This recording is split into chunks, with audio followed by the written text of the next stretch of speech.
I mean, he can torch it up now. He can get us in the right place, and he can put the ball where it needs to be. Just really have stressed with him decision making and not trying to do too much. When a play breaks down, don't force it. When something's not there, it's okay to run it or throw it away. And so those are the big things we want to see improvement on. When we line up September 2nd. Throughout the fall. Is that a byproduct of him being from here and feeling like he has to lead this team because he's from here, and he wants nothing more than to take this team to a bowl game, and he wants nothing more than to have that, but he can't do. If he does too much, bad things happen. Well, that's it. Nobody wants to win more than he does, right. And and he put up just crazy numbers when he was a high school player. I mean, it's one of the top careers in the history of the state, and he's put up some huge numbers with us. And he can do a lot, and it's just understanding, when it's too much, and that's the tough thing, It's something he's very aware of, and he's been very conscientious of, and it's something that Donnie and I talked to him about a lot.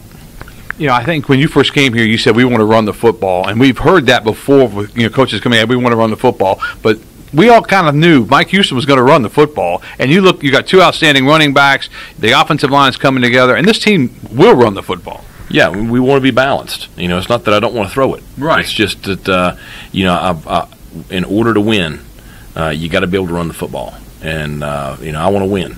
And so the better we can run the ball, the better we're going to be throwing the ball. And we want to be very, very balanced. I think that Holton does a great job of running our offense. I love our two tailbacks. I think we have two starting tailbacks, and I'd take them every day of the week. We're really, really fortunate, and I think we've got really quality tight ends.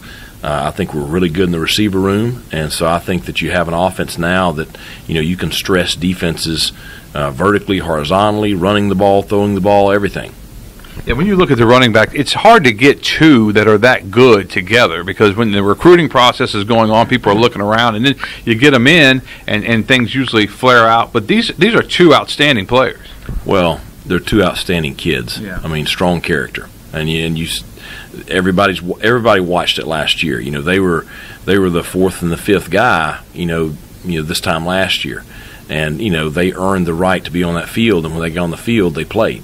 And they both elevated themselves to be the one and the two. Now, not everybody in that room could handle it. Some people just don't handle that stuff. But around here, you earn your position, and the guys that earn it in practice, those are the ones that play on game day. And then those two kids did that. And the great thing about it is, both of them want to be the guy. Both of them have the character to play with another guy that also wants to be the guy. They both pull for each other, and I think we have a rare combination there with two, high end players that have the moral fabric in them to be able to play together. As good as Keaton Mitchell is and Rajay Harris, those two playing together in the backfield with your tight end situation, wide receivers, does Holton have more of a chance to call the play at the line of scrimmage? Is that part of the look now that he's given a lot of responsibility there to put you guys in a play that's going to succeed? Yeah, I mean we've given him a lot of flexibility. He's handled it very well. He's a smart guy. There's going to see a lot of check stuff at the line of scrimmage, getting us in the right play, and that goes a long ways towards being successful offensively. It's a lot easier to make good decisions if you're in the right play. So it's a luxury to have an experienced quarterback. It's a luxury. How important is the tight end position to this offense now? Because it's a position, since you've gotten here, that's kind of evolved. When you first got here, there weren't any tight ends in the program hardly, and now you've got some guys, and it looks like that's going to be a real, dominant part of the offense. It's going to be a big part of our offense, and we have a lot of depth there in that position, and they're all different. That's the good thing. You have guys that can be, really can give you problems in the passing game, catching the ball. You have guys that are, really good putting their hand on the ground and being almost like an extra offensive tackle. You have guys that are really like a fullback moving around. So you're going to see us play a lot of different combinations. You can get in a situation where you can have two tight ends or three tight ends in a ball game and be throwing the ball. Right. Because we do have guys that do a good job of in the receiving game. So I like that room a lot. Again, another positive is there's a lot of youth in that room that has ability. So it's not like this is a one-year thing. You're going to have those guys for a couple of years.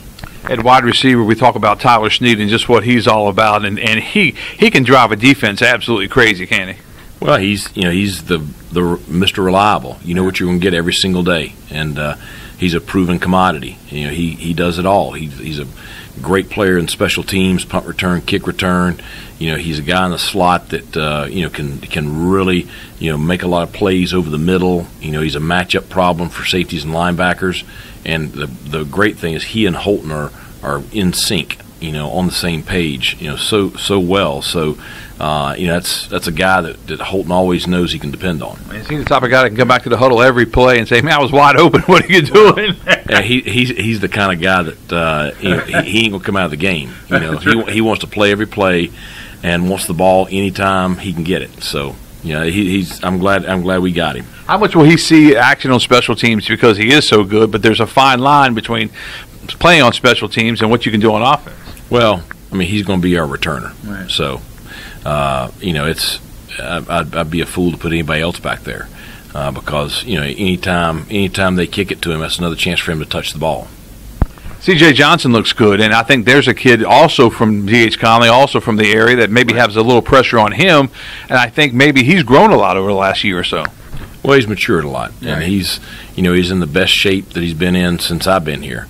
And he did a really good job this off season with his body. He's running really well. He's had a good camp.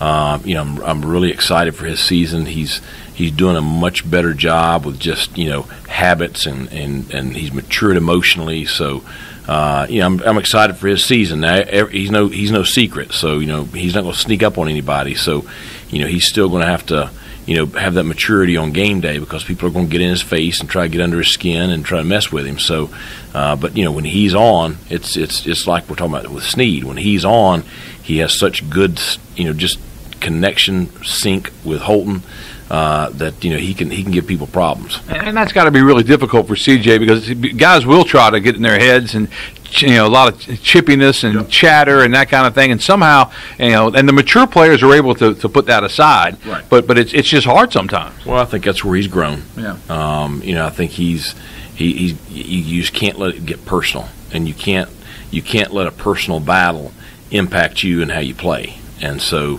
it's trying to separate that from playing the game, and it's hard.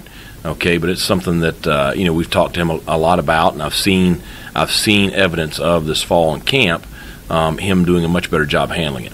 Before we go to defense, let's talk about Donnie Kirkpatrick, your offensive coordinator. What do you guys talk about, as far as pregame and as far as putting the game plan together? Well, it's, he puts the game plan together, he and the offensive staff. I'll give my input. If there's something that I either A, are seeing with us on the field that I want to do differently, or B, we need to make sure we're getting touches here, or if I see something with the opposing defense, I watch film with both sides, but my input offensively is not as much as it is defensively. All right, let's go to the defensive side of the football with Coach Blake Carroll. How pleased have you been with what he's been able to do so far? Extremely. Yeah. It's we made a 10-point per game improvement last year in scoring defense, and a significant improvement just in productivity. So it's not where we want to be yet, but again, they're all back. So last year, he didn't have a spring, he didn't have a normal summer, so he had to install and do everything on the fly with a very, very young defense. Well, now they're all back, so they're a year older. He's got some experience, the second year in the system for all these players. So, it's a situation where he's much more comfortable, the players are much more comfortable, and they're really playing fast, and we're finally looking like the team that I talked about what I wanted us to be when I got here in 19. We're a very physical defense that loves to run and hit. And so we're going to be fun to watch on game day. And that had to be very difficult trying to install a defense via Zoom and Teams and all that stuff with video, and it's just it's just not the same. Well, nothing was easy the first couple of years here. So it's it's a deal that you when you take the job, you have to fix the roster, you have to fix the culture, you have to change mindsets and change habits and instill certain core values, and you can't do that through Zoom. And so the pandemic year really set us back with our development. It's normally you would have that second year, you can really get into the nuts and bolts of forming the team. You just can't do that if you're not face to face. And so I'd say we're light years from where we were last year. What is the strength of this defense? Because if you look at different players, I like the linebacker core. I like Bruce Bivens a lot. I like Xavier Smith. I mean, those are good players, but you've got good guys in the defensive secondary, and you've got good guys on the line. Well, I think the thing about the linebacking core is they're older and they're experienced. So the combination of Bivens, Miles Berry, Xavier Smith, Aaron Ramsour, you have 4 guys that have played a lot of ball. So, you're going to see us try to play those guys a lot together. The Taylor Jacksons, the Eric Doctors, those guys, Jacoby Simpson, they can continue to develop. They can play, some, but you're not putting a ton of weight on them. So I think that is probably our strength is the experience in that room. I love our secondary. Our secondary has come so far. When I got here, we couldn't play pass defense in this league. Now, you got a bunch of guys that can match up, I feel like, with anybody in the league, and they're good open field tacklers, and they're extremely aggressive. I love their mindset. And, I'm pleased with our D-line, the progress we're making there. That bunch is still young now. They were all freshmen last year. Yeah. They're second-year players. But, they've improved drastically. They're ready for game day now, and we finally have the size to look like the other teams we play. And you have to kind of get lucky, I think, in recruiting as well. Elijah's a great example because he came in, and I don't think you guys thought, a lot he was going to help right away, and he did last year, and he may turn into a cornerstone. Well, I mean, he is. Yeah. He's a walk-on. Yeah. I mean, I've the stories we joke about it all the time. I mean, I barely knew his name this time last year, I remember. And so I used to call him 60. 60 keeps showing up on film. So he's in 90 now, so he's happy about that. He doesn't have to wear 60 anymore. And he's a scholarship player now. And but we talk about it. He's the standard. I mean, his effort, his toughness, just the intensity he plays with. He makes himself a much better player than what his God-given ability is, and it really is a great example for those other guys. You talked about the improvement on defense from year 1 to year 2. How much can this defense improve in year 3? Significantly. I expect it to. So I'm excited to see us against App because that's a huge test in game 1 against a veteran, senior-laden offense that's had a lot of success. You're seeing a 1,000-yard running back behind an experienced offensive line with senior receivers. So we're going to be tested. So we'll find out a lot about ourselves that first week. How about your specialists? Where are you standing right now with the specialists with a week and a half to go before your first game? Well, I mean, I think we have very solid, experienced, proven guys punting. Both John and Luke are good enough to be starting punters in this league. The kicking game, I feel very good about those guys. They've really, the competition has been much better than I had expected. I think, Owen being a second-year guy has a little bit of an edge. And then, long snappers, you're going to see a combination of a couple of guys there handling those duties. All right, it's Monday, so you guys don't have a game coming up this week, but next Thursday, a week from this Thursday, you open up in Charlotte against Appalachian State. Take us through this week, what you're trying to accomplish this week, starting with this Monday. Well, I mean, you're trying to accomplish a couple of things. One, you're going to begin your preparations for App, so you can get a little bit of head start on them this week. Really, the tail end of this week is game week. Friday is Sunday, because we play on Thursday. So Friday's Sunday, Saturday's Monday, Sunday's Tuesday. So it's, you got to get ready for game week, at the beginning of this week. So it's a combination of getting a head start on App and getting fresh, getting recovery, getting our legs back up underneath us, because we need to be the fastest team on the field down in Charlotte. Have you seen the guys with a look in their eyes of last week at camp that, hey, camp's almost over? I mean, school's getting ready to start. Things get back to normal as far as football. You got a game to get ready for. I mean, those are the hard things about camp. When you first start camp, it looks like that game is like 8 months away. It's not that far away, but it maybe seems like when you're in the middle of camp. Yeah, I mean they're excited about playing a game. That's what they're excited about. They've practiced enough. So, it's game week will be here before we know it. I'm sure they're excited about all the students coming back. I've cautioned them on some of that stuff. So, we talk about being good with our eyes. So you got to be careful. You got to be careful. You get a lot of people walking around campus now. So, but it's good. It's we all know what a college experience should be like. I think they were robbed last year of a year of college experience. We know what East Carolina University is like. We know what game day's like with Pirate Nation. So it's just I'm excited that they have that back, and I think we're all looking forward to September 2nd down in Charlotte, and it'll be great to be back on the field competing. Final thought: the early scouting report on Appalachian State. You talked about that they've got a lot of experience coming back. Yeah, I mean it's this is a program that's won at a very high level. They've this bunch we're playing September 2nd. I mean they've in the last couple of years they've knocked off South Carolina, North Carolina, a lot of the Power 5 guys, and it's a program that these seniors are probably going to leave winning a 10-game average every year they've been there. So it's a veteran roster of proven winners. So it's a tremendous challenge, and a great opening game for us. I think it can develop into a great in-state rivalry. But we're going to have our hands full. So it's a game I know we're going to play well, but we'll have to play very well to win. And I know you're looking forward to seeing all the fans from Greenville and all over North Carolina to gathering in Charlotte for that first game. Oh, and we're going to have a bunch of Pirates there, and I've got it being closer to Western North Carolina, I've got a pretty big bunch of family and friends that are going to be there. So I'm sure App will bring a huge crowd also. So it'll be I would expect it's going to be a great environment down there in Bank of America Stadium.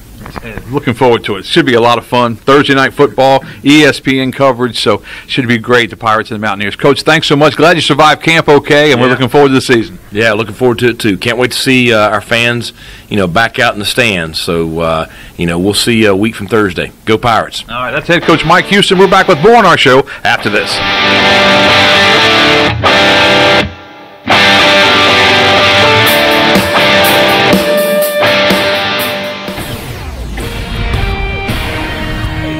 Hi, this is Jeff Charles, and this is a Pirate Radio Sports Break presented by Ron Ayers Motorsports, Highway 11, north of the airport in Greenville. The Pirates went through an 80-play scripted scrimmage Saturday, concluding a preseason camp. Quarterback Holton Nailers was 6 of 14 for 43 yards. Newcomer Joseph McKay ran for 35 yards on 5 carries in a scrimmage dominated by the defense.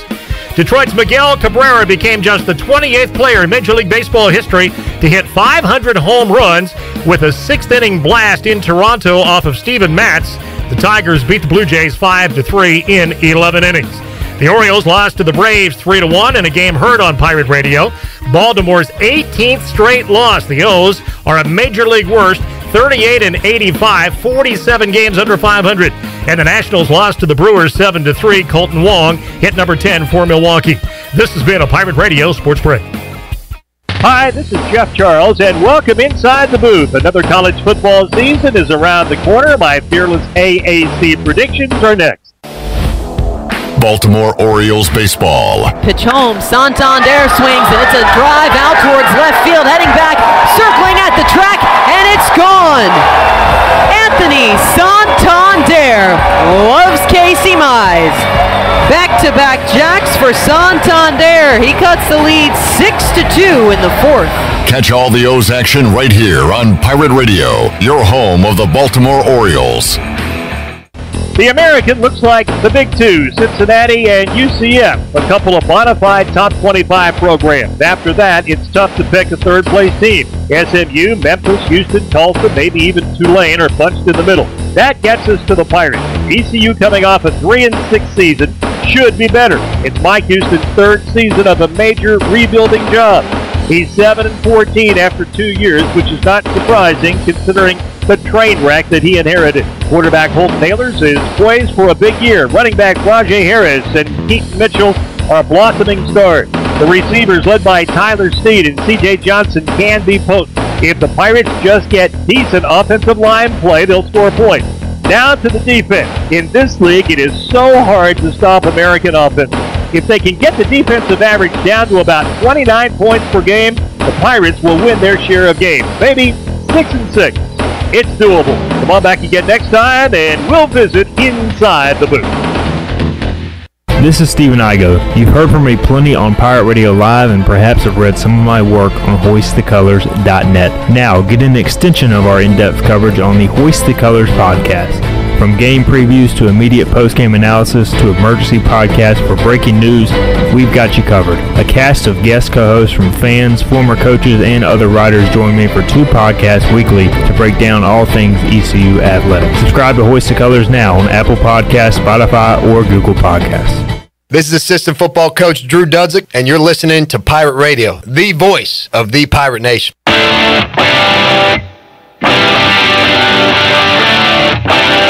You're listening to The Brian Bailey Show. Now, back to Brian. All right, welcome back on this Monday. As promised, up next, the new golf coach at East Carolina. In his 3rd tenure with the Pirates is Kevin Williams. Kevin, welcome to the show today.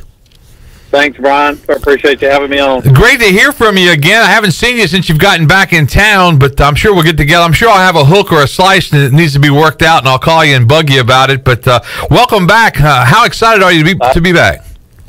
I'm real excited to be back. It's pretty neat to be able to come back. I started with men's golf, my first tenure here, first stint here, and so being able to come back, almost coming full circle and starting out with the men's team again, it's just it's real exciting to me. Now, you left East Carolina to become an assistant coach of the women's program at South Carolina, a dominant type program. How has that helped you as far as your career goes? Well, I think it was a move for me, Brian, just to kind of I told John and John Gilbert and Ryan Robinson when we were talking about it, I said, what it allowed me to do is do an evaluation of myself as a coach, my coaching style, how I think it fits with today's game, so to speak. And even though it was on the women's side, I came out of that 2-year experience feeling really confident in my ability to coach and the impact I can make for student athletes in a college setting. And so I'm what I learned there, and it was a few things, and hopefully she learned a few things from me. But I think more than anything, it just gave me more confidence in the things that I believe in as a coach and how we run the program. And so that's obviously what I'm going to bring back to the program here for the men's team. We talk a lot about how things have changed with coaches and players, in all sports. In golf is a little different, I would think, as far as being a coach. But how have things changed, from your time in the late 90s, early 2000s to now in being a coach? Well, I think it's changed in more social media than anything. Everything's about a quick fix,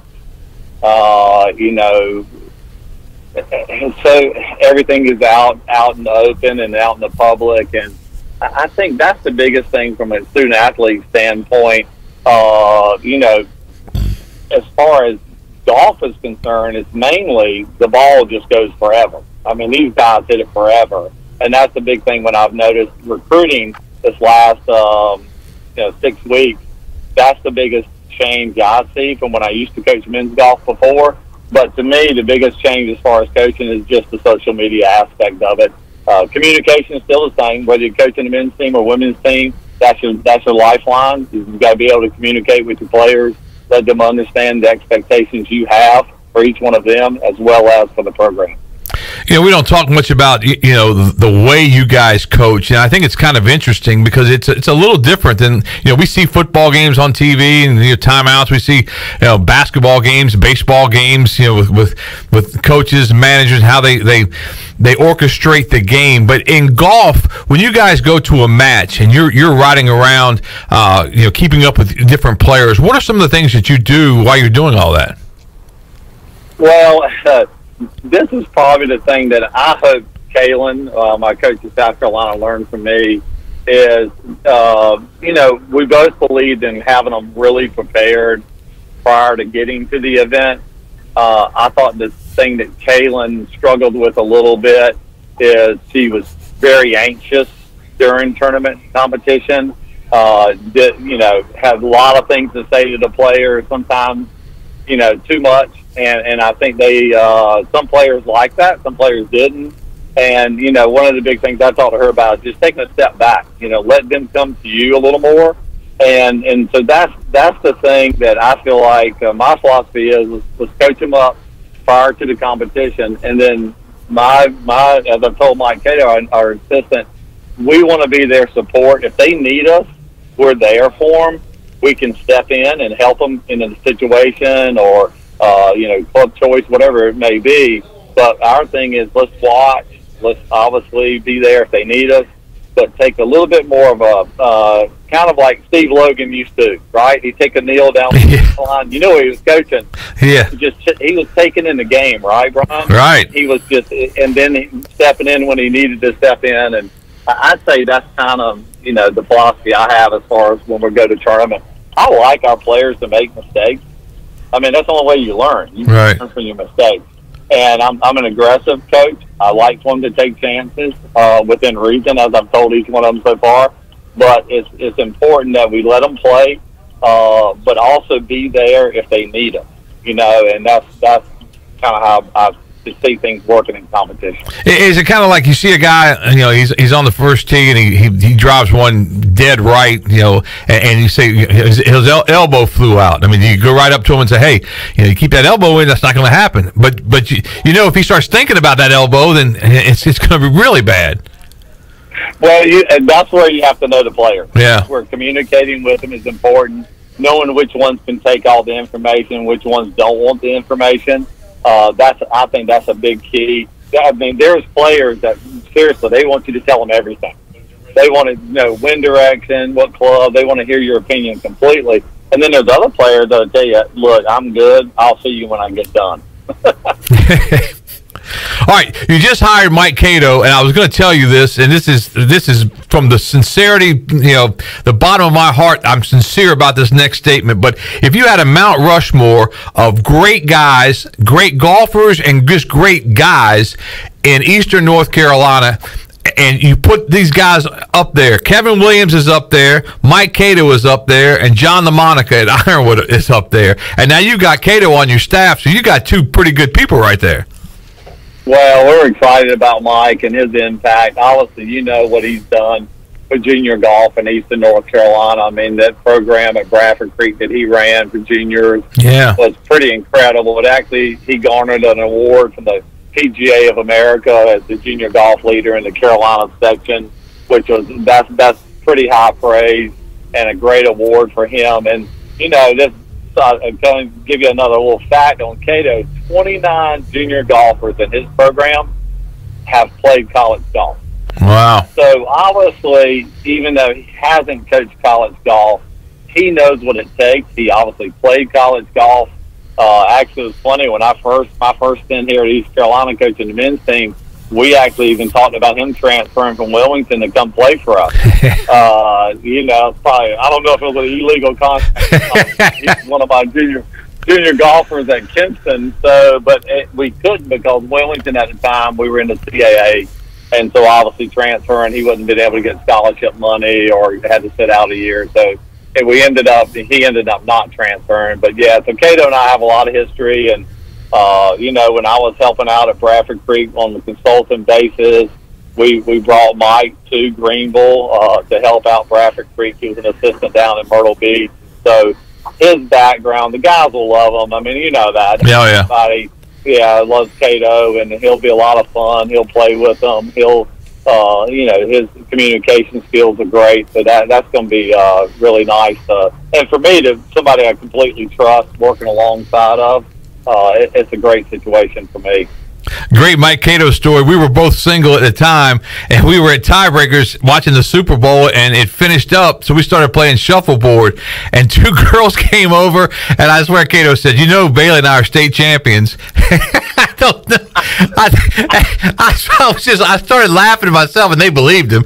So, and that's as far as the story goes. But it was just funny that Cato would come up with that we were state champions at shuffleboard. I don't think there even is a state championship, but if there is one, Cato and I will go after that state title one of these days. Kevin Williams, the head coach for East Carolina in golf, is our guest. We'll take a commercial break right now. We're going to come back and continue on with Coach Williams after this.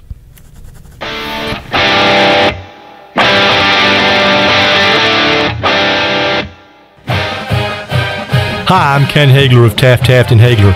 We're proud to be sponsors of the Brian Bailey Show and the Pirate Nation on Pirate Radio, the voice of the Pirate Nation.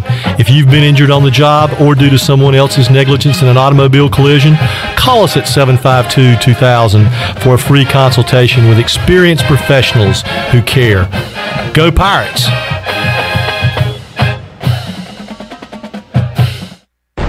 At Tiebreakers, we admit we have a bit of a problem. People love our wings so much that they're starting to sell their home TVs just so they can watch all the sporting events here at Tiebreakers. Seriously, we're glad you love our hand-breaded, hand-cut boneless wings that much, but we really need you to go home at the end of the night. It's okay, we'll be here tomorrow, and when you come back, bring a friend with you. For great food, great friends, and cold beer, we'll see you at Tiebreakers. Tiebreakers, break the chain, eat local.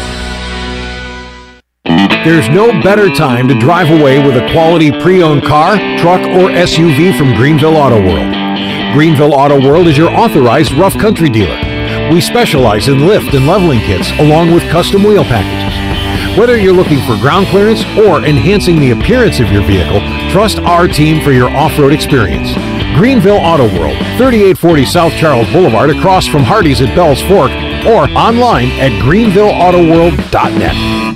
Ooh, look at all that Parmesan cheese on that papadilla. Our freshly folded flatbread filled with juicy meats and melted cheese now has a crunchy, toasty outside. Now that's what's poppin'. Order today at papajohns.com. Hey Pirate fans, order the new Parmesan Crusted Papadilla for only $7. The new Parmesan Crusted Papadilla is an MVP move for game day or any day. Place your order online at papajohns.com and sign up for Papa Rewards. Papa John's, the official pizza of the ECU Pirates. Pirate fans, we're almost there. We're counting down the days to the kickoff of the 2021 ECU football season. Thursday, September 2nd, Pirates Mountaineers at Bank of America Stadium in Charlotte. And we're locked and loaded here at Pirate Radio. Our pregame coverage begins Thursday, September 2nd at 3:30 on the Bud Light pregame tailgate, taking you right up to the 7:30 kickoff. And after the game, it's the U.S. Sailor 5th quarter call-in show. We'll take your calls late into the night and on into Friday morning, recapping the season opener. Football is back, and the best pregame and postgame coverage is back right here on Pirate Radio, the voice of the Pirate Nation. Although innovative new resources such as digital media and social networks have grown in popularity, smart marketers recognize that printing is a mainstay. We live in an age of computer hacking, scams, and fly-by-night businesses, so it's reassuring to consumers when they receive printed marketing pieces. It exemplifies business confidence and conveys a high level of commitment. It also fosters trust, which leads to engagement and ultimately brand loyalty. When you're ready to grow your business, come to PIP, where business goes to grow. This is Big John Williams, strength and conditioning coach for East Carolina football, and you're listening to Pirate Radio, the voice of the Pirate Nation.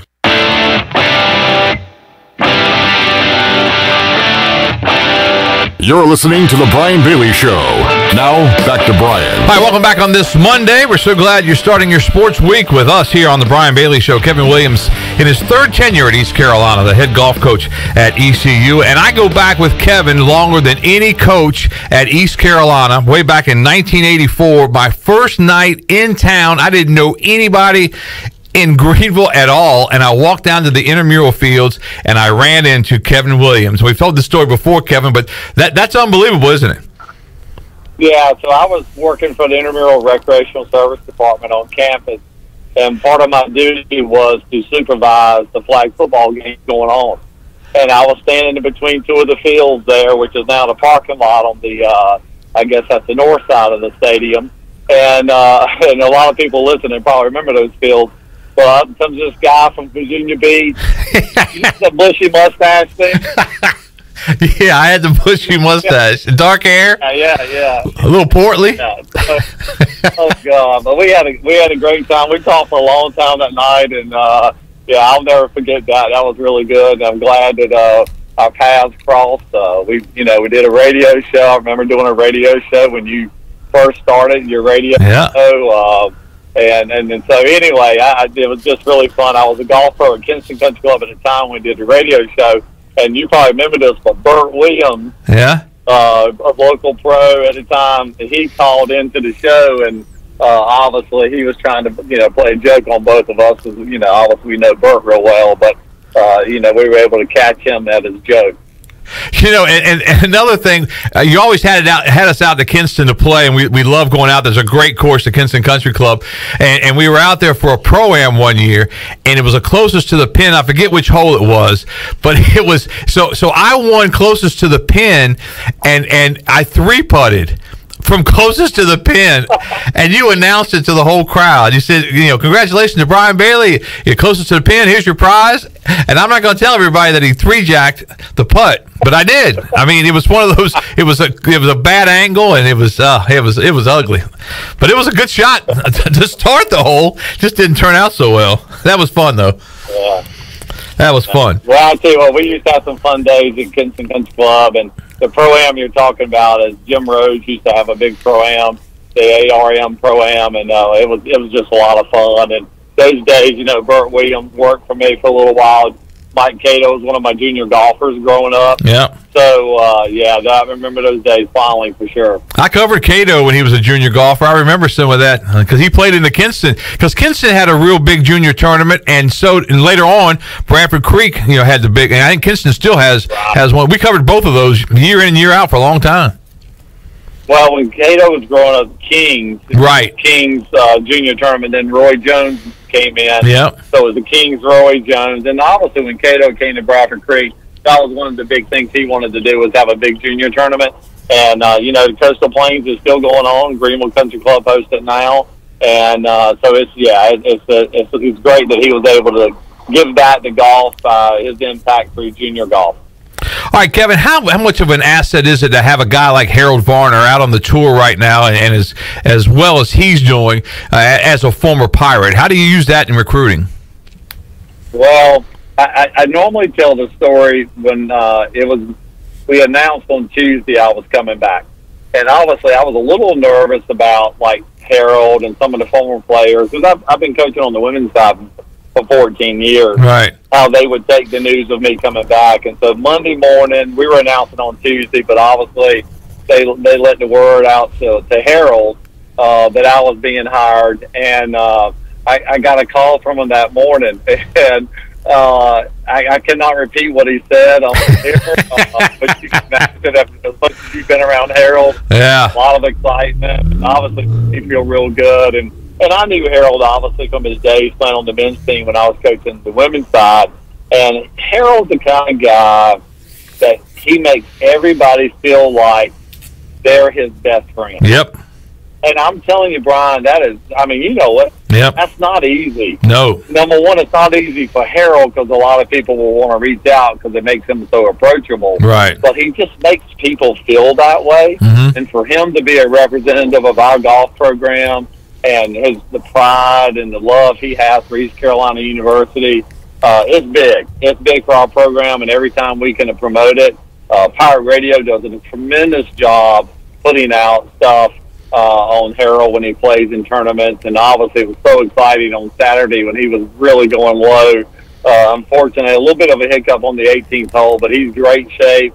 He'll make the event for next week, which is great. Only the top 70 players play in the event next week, and so real proud of the person Harold is, the golfer he is, and the way he represents our university. Yeah, we'll see him in action this afternoon as the Northern Trust continues, and I think it's on CBS, so be sure to look for that. So that's that'll be a good thing to do for a Monday. Talk about your team a little bit, Kevin. What have you got this year?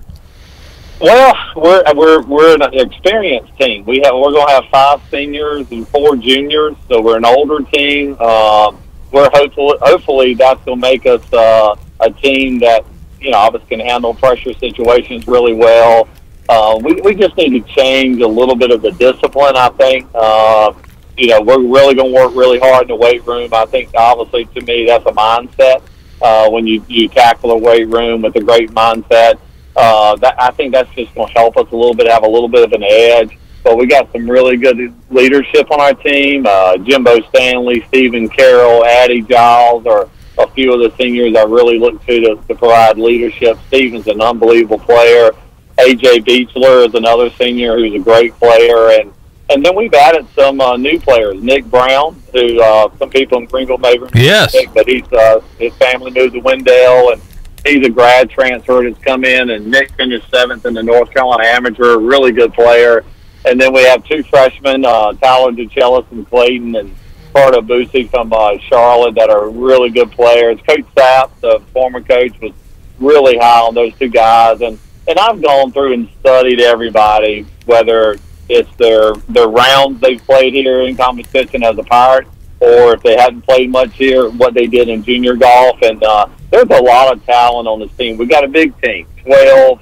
12's probably too many. Obviously, we travel 5 when we play, and so we got a large team. But we're going to do some things in practice where we split up in a couple of groups, different times for practice. It'll be a little more like football. You know how they practice in groups and positions.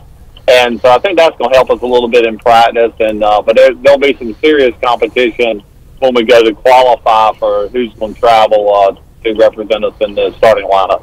And when you go with a lineup, you go with 5 players play and the top 4 scores count. Is that right? Exactly. Yeah. And so, like, for our first tournament, it's at Duke University, September 10th.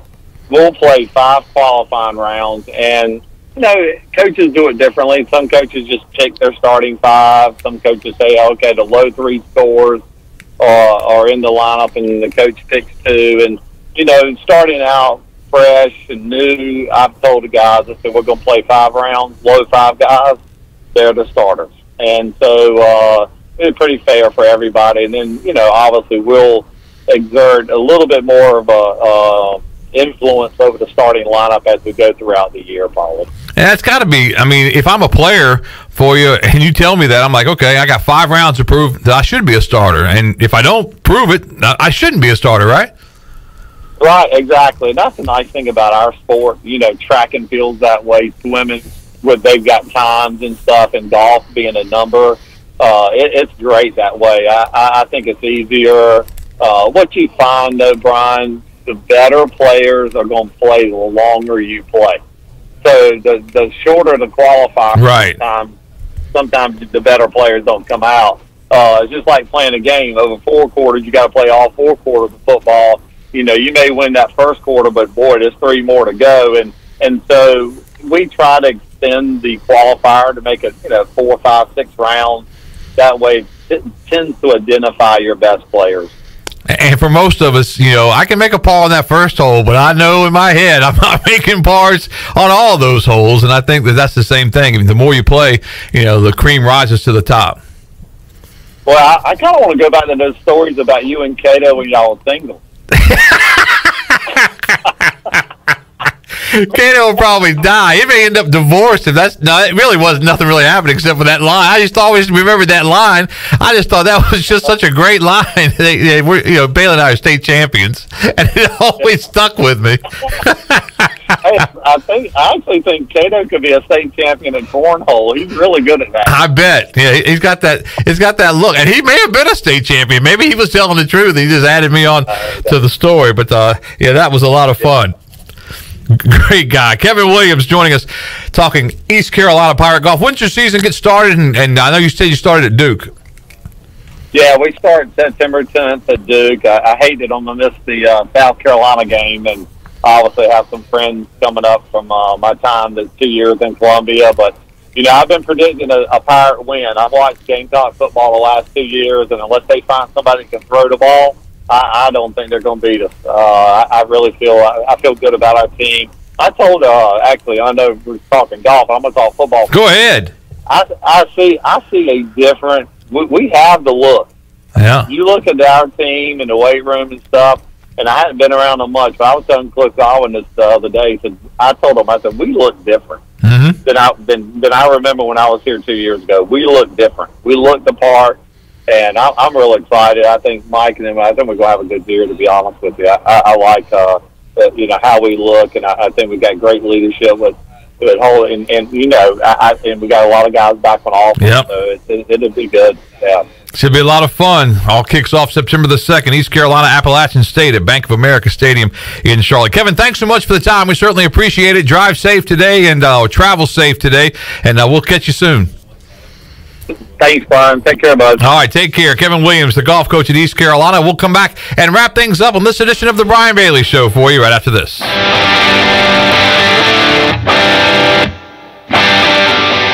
Summer is a great time to buy beautiful new furniture at Bostic Sugg Furniture. Now, during our big summer sell-off, we've lowered prices all over the store. You'll find a great selection of the hottest living room furniture, bedrooms, and dining sets at savings that are hard to resist. And look for huge in-stock savings on sofas, sectionals, and recliners from Lazy Boy, Bassett, and Rowe with the guaranteed lowest price. Plus, enjoy local delivery for just $20.21 during the big summer sell-off now at Bostic Sugg Furniture. BMS Builders is your premier custom builder in eastern North Carolina. With Blackwood and Mills Creek in Greenville, Dalton's Cove in Farmville, and Belmar and Ayden, these are just a few of the developments featuring BMS Builders homes. They can build the home of your dreams. Just ask Dr. Dennis Ross in Greenville or East Carolina football coach Mike Houston. They built their homes, and they can build yours as well. BMS Builders. Give them a call at 916-1578 for BMS Builders. It's bow time. The new Bo's Chicken Sandwich isn't just any chicken sandwich. We took our time perfecting this bold seasoned, hand-breaded, certified Southern powerhouse. Pile that Big League buttered milk crunch with crispy pickles and creamy mayo for a chicken sandwich so good, you'll forget your mic is hot. Now over to you, John. Tomorrow we are going to set a record. It's so looking good. Try the new Bo's Chicken Sandwich only at Bojangles. It's bow time. At US Cellular, we believe you should get more of the latest 5G technology for less of your hard-earned money. Right now, get up to $1,200 off any 5G phone. The choice is yours. Any of our 5G phones with no trade-in or hidden fees. US Cellular, America's locally grown wireless. Terms apply. See uscellular.com for details.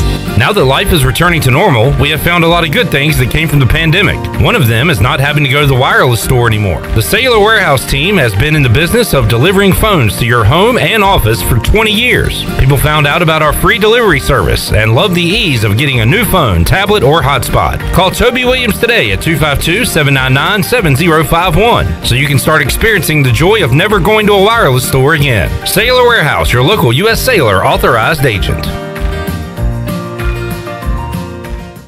Hey, this is Troy D., proud ECU grad from the class of '94. And if you know me, you know I love the '90s here at ECU. It was some of our glory days, including bowl games, the Peach Bowl, and even a March Madness appearance. Relive those days with my friends from Tailgate Classics. Tailgate Classics is a cool retro store with all types of merchandise, including the '90s ECU vintage tees and hats. Check out Tailgate Classics in person, 304 Evans Street, or online at shoptailgateclassics.com. Tailgate Classics, bringing back the throwbacks. This is Coach Blake Carroll, defense coordinator for East Carolina football, and you're listening to Pirate Radio, the voice of the Pirate Nation.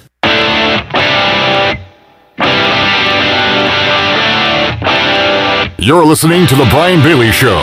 Now, back to Brian. All right, welcome back as we wrap up this edition of The Brian Bailey Show. I want to thank East Carolina head football coach Mike Houston for being with us in the first half hour. I want to thank Kevin Williams, East Carolina golf coach in his third tenure at East Carolina, for being our guest today. Coming up next week, Danny Morrison with the Charlotte Sports Foundation, executive director of the Dukes Mayo Classic. He will join us coming up next week as we get you set for game day for East Carolina. Remember, game day is set for September the 2nd against Appalachian State, so we'll preview the Dukes Mayo Classic. App State, East Carolina on that Thursday. On that Saturday, Georgia and Clemson as college football kicks off. That's our Brian Bailey Show for this Monday. We'll see you back here next week.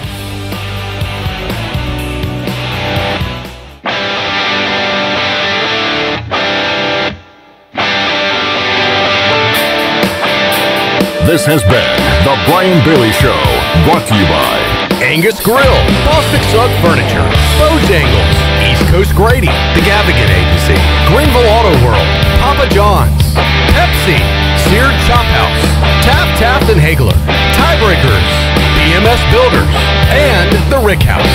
Join us next time for another edition of The Brian Bailey Show, exclusively on Pirate Radio, the voice of the Pirate Nation. This is Pirate Radio, WGHB Farmville, 1250 and 92.7 FM Greenville.